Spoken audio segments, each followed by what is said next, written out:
नमस्कार। कंठामृत जी YouTube channel में आपका स्वागत है।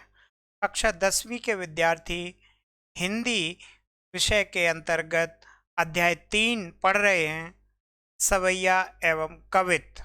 इन सवैया एवं कवित्त के रचनाकार हैं कवि देवदत्त द्विवेदी, जिन्हें देव नाम से जाना जाता है।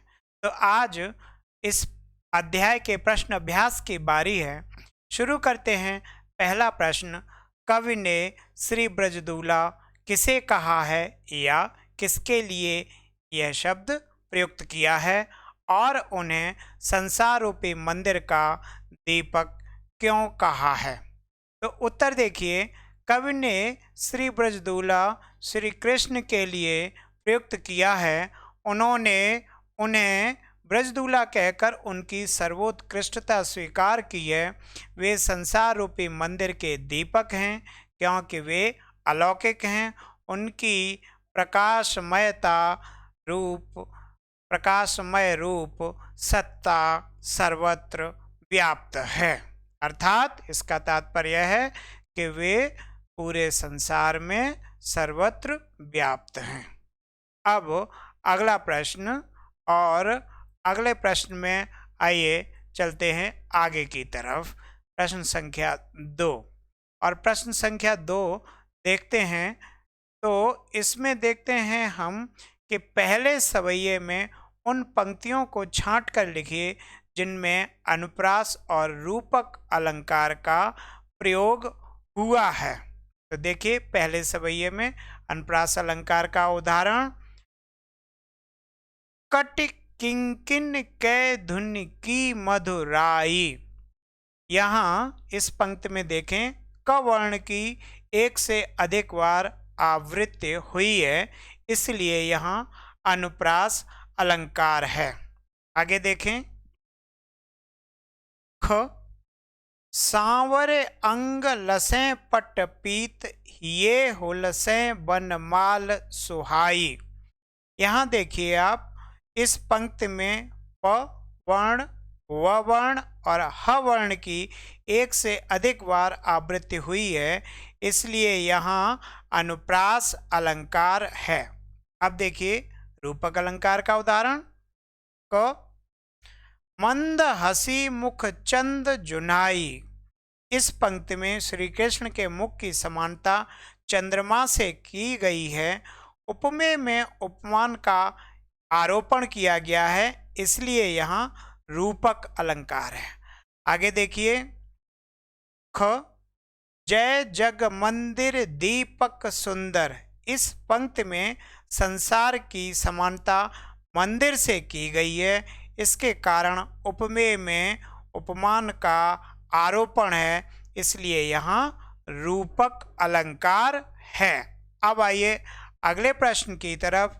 प्रश्न संख्या 3 देखिए, निम्नलिखित पंक्तियों का काव्य सौंदर्य स्पष्ट कीजिए। और पंक्तियां इस तरह हैं, पायन नूपुर मंजु बजें, कट किंकिन कै धुन की मधुराई, सांवर अंग लसें पट पीत ये हो लसें बनमाल सुहाई। देखिएगा, इन पंक्तियों में देवदत्त द्विवेदी ने ये पंक्तियां जो रची हैं, श्री कृष्ण के पैरों में पायल बहुत मधुर ध्वनि दे रही है, अर्थात बज रही है, और कमर में पड़ी हुई कमरबंद मधुर ध्वनि उत्पन्न कर रही है। देखिए आगे देखिए,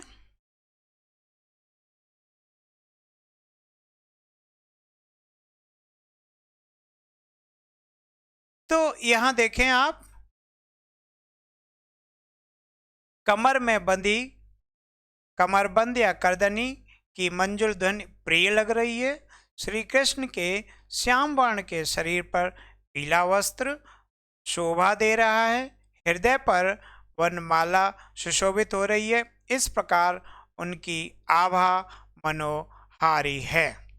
शिल्प सौंदर्य देखें, इन पंक्तियों में अनुप्रास अलंकार है। नूपुर और करदनी की ध्वनि में नाद सौंदर्य है। सवैया छंद है। और ब्रज भाषा की मिठास मौजूद है। अगला प्रश्न देखिए। अगला प्रश्न कुछ इस तरह से है।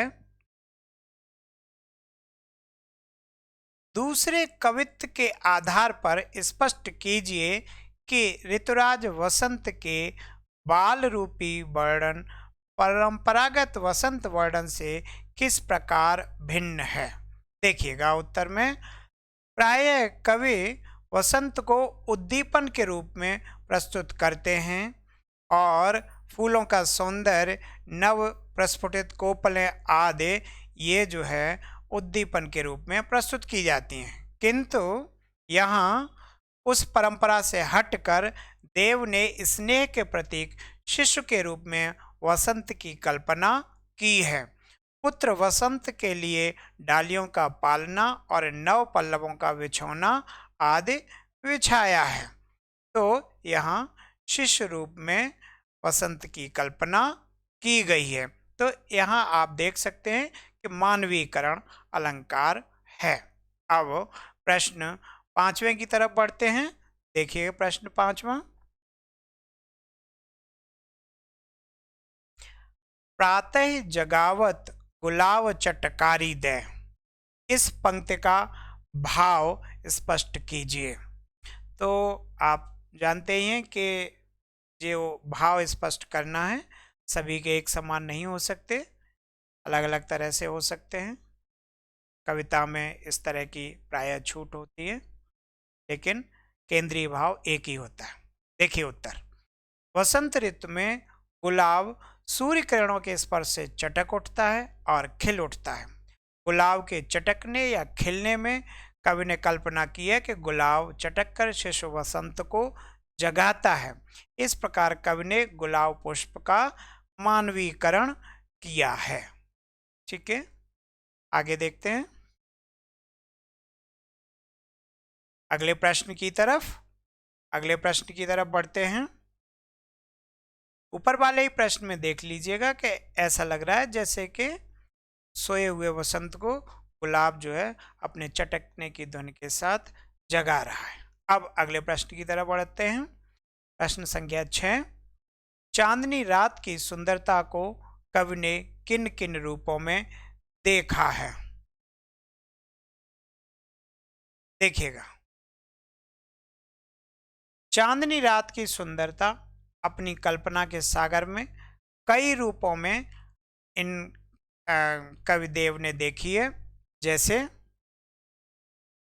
स्फटिक शिलाओं से निर्मित सुधा मंदिर के रूप में, आंगन में उमड़ते हुए दूध के झाग के रूप में और अंबर रूपी दर्पण के रूप में चांदनी को देखा है।